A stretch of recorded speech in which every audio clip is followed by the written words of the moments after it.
On June 28, 2021, the Jewish News Service confirmed that the United States has asked Israel to work with the United Nations Relief and Works Agency to rehabilitate Gaza. Now, a directive instructing Israel to work with UNRWA to rehabilitate Gaza ignores and defies facts on the ground. UNRWA in Gaza has been taken over completely by a terrorist organization, Hamas. To suggest that Israel should partner with them is absurd. Moreover, 82% of the people in Gaza, 1.7 million people, now dwell in 11, quote, temporary UNRWA camps in Gaza established for refugees of the 1948 war. There is no question in anyone's mind that the attacks which Israel endured from Gaza during the month of May were orchestrated by Hamas, an affiliate of the Islamic Brotherhood, defined by the US, Canada, the United Kingdom, the European Union, Israel, and Australia as a terrorist organization. The Hamas connection to UNRWA is obvious and understated. For the past 28 years, the UNRWA Teachers Association and UNRWA Workers Association have been controlled by Hamas. The European Parliament, expressing its concern over the increasing influence of Hamas, financed a study of the 2009 UNRWA Union elections. In those elections, 90% of the votes for the UNRWA Teachers Association and Workers Union went to a Hamas slate of candidates, placing the UNRWA economy and UNRWA schools firmly in the hands of Hamas ever since.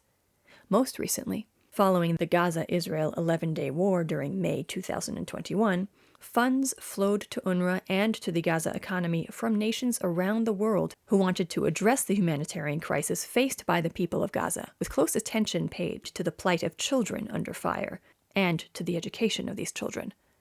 Tragically, one program that Hamas and UNRWA have worked on together during the spring months of 2021 was a massive weapons training summer camp.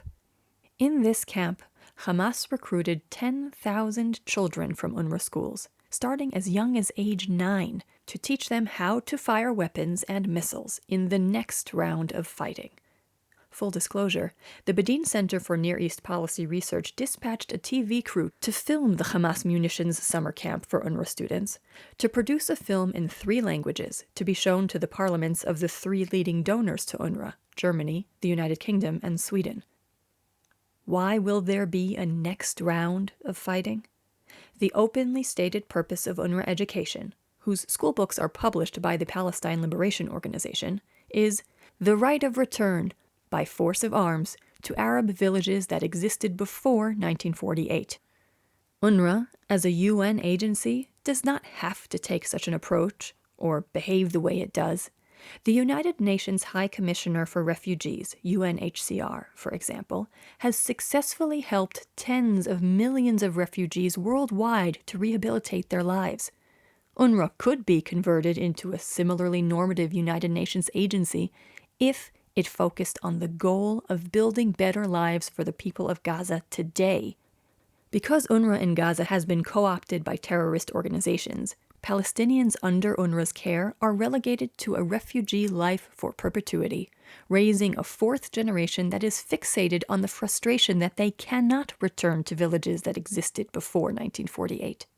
Thanks to the rule of Hamas and to the influence of the Palestine Liberation Organization, nations that wish to extend a hand to the people of Gaza must circumvent UNRWA's current policy, which allows terror groups to dominate the Gazans and dupe them into believing that they can build their lives based on a goal that can never be achieved.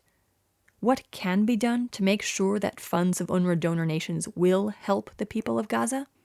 The Bedin Center's staff of UNRWA experts has raised this concern on 6 different occasions with the staff of UN Secretary-General Antonio Guterres. The answer, each of those 6 times, from the Secretary-General: work with the donor nations of UNRWA. They bear full responsibility. It is past due for UNRWA donor nations to develop and foster a professional social work system based on needs assessment, peace education, and rehabilitation for the people of Gaza, instead of forcing Gazans to endure generation after generation of refugee life which is nothing more than a prescription for indignity, frustration, and violence. As a first step in the right direction, U.S. President Joe Biden issued an unprecedented policy statement on June 11, 2021, mandating new U.S. policies that place very specific conditions on American aid to UNRWA, namely, significant reform and an end to incitement. See the link in the description below for an article with more detailed information about the Biden administration's demand for UNRWA reform.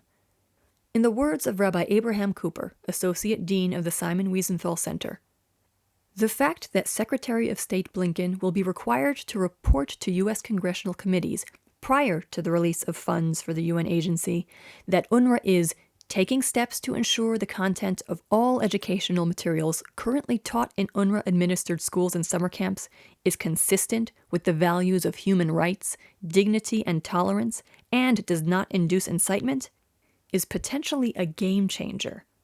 As the meticulous and exhaustive research of UNRWA policies and curricula by historian Dr. Arnon Gross and longtime advocate David Bedeen have shown, UNRWA education, far from being an advocate for peace, does not recognize the state of Israel and lauds Palestinian terrorists who mass murder Israelis. It comes down to this. Children are taught to hate, and UNRWA, for decades and until this day, is part of the problem, not part of the solution. The U.S. has committed itself to force them to change course, Rabbi Cooper concluded.